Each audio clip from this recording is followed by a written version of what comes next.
It's Killer Shrew Fans 12 Days of Reviews. Hello everyone and welcome to Day 7 of Killer Shrew Fans 12 Days of Reviews. Yesterday we took a look at a rather goofy older Schleich model. That's done kinda to show how far we have come in the art of making dinosaur toys and models. But today we are going to be in a similar vein where we look at an older model, but it's for the exact opposite reason, and that's to revel in the beauty of what has come before. Today we will of course be taking a look at this beautiful Battat Triceratops. Now if you're new to the dinosaur collecting community, then Battat might be a foreign name to you.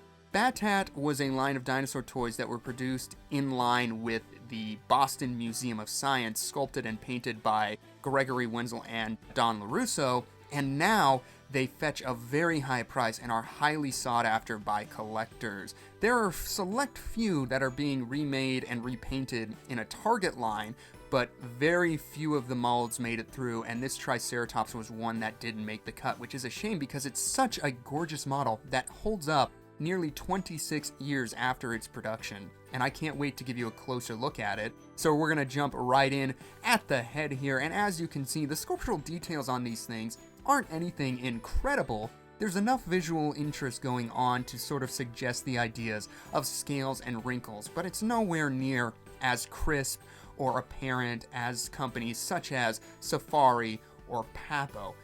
That being said, there is still appeal in this. I mean, everything about it feels right. There's nothing about this model that feels like it's a mistake or poorly crafted or anything to that sort. I absolutely love the horns on this thing, how they have a texturing, the eye with the bold orange glow around it to really draw your attention and break up the rest of the color of the face. It all looks so fantastic. Sure, the sculptural details aren't like, statuesque in nature, but they don't have to be. There's enough going on there for it to look like an organic creature. Like the wrinkles down around the beak, you can see those very well defined. The musculature, all of it is there. The only issue I have with the face is the nose, nostrils being painted the same color as the horns. But if we look at it from a head-on position, it looks very intimidating, like it's boring down on you. And if I personally saw this thing coming at me in a dark alley, I would definitely turn and walk the other way. They captured the intimidation of the Triceratops very well with this sculpt. Moving down the flanks of this animal, there is a subtle scale texturation and lots of folds of skin covering the surface area. Granted, the texture isn't exactly what we understand Triceratops to be, but like I said, this is a 26-year-old model nearly, so I definitely forgive them and grant them certain artistic licenses for their production of this particular Triceratops. They got the proportions correct with the stubby ceratopsian legs, or tail, and very chunky, powerful looking legs, and I like how the wrinkles and folds of skin buckle and move with the rest of the body. You've also got a lovely treatment in the neck region with all of the wrinkles there as the head lowers and charges forward.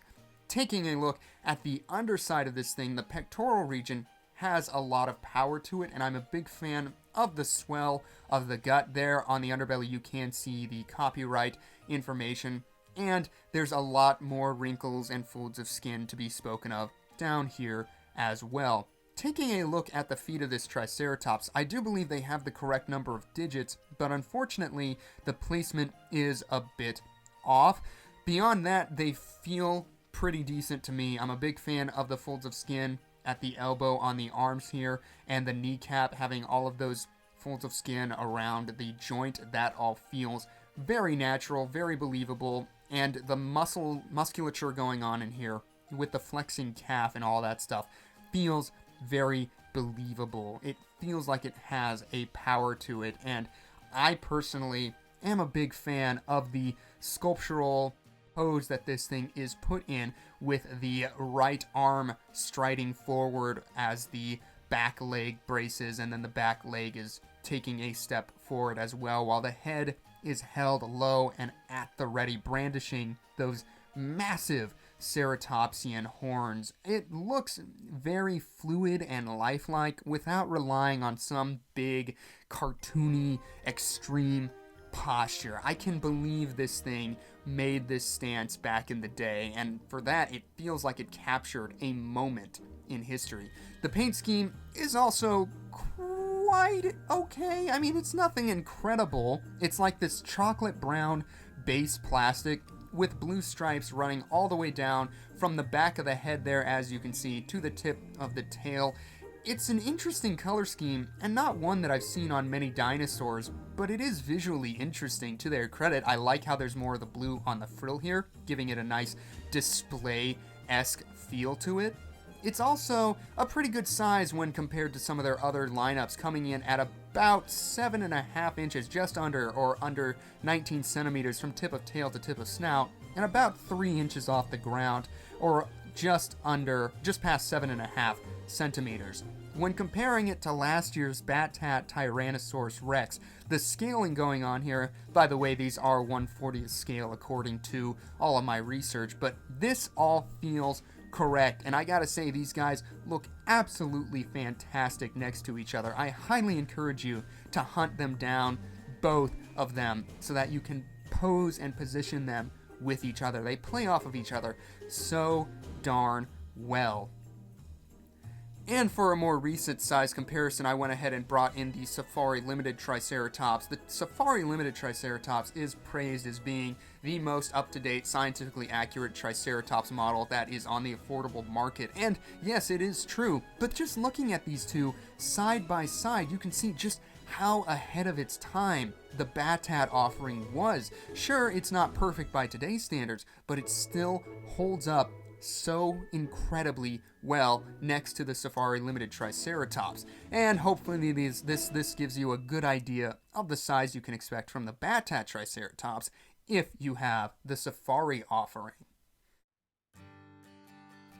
Well, everyone, that is going to do it for our look at the Battat Triceratops from 1994. Overall, this is another worthy addition to the line, and one that I highly encourage you to add to the collection should you get the opportunity down the road. I know these are very rare and can fetch a high price on eBay, but just be patient, keep your eyes open, and hopefully someday you can add this one to the collection, because this really is worth hunting down and putting on your shelf, in my opinion.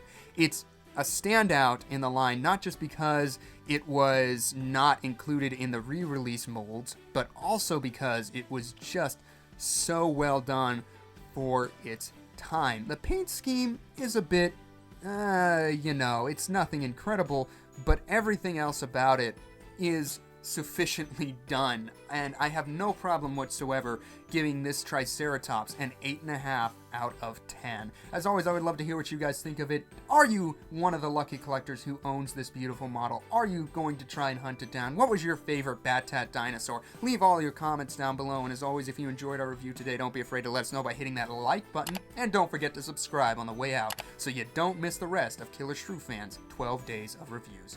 Bye-bye.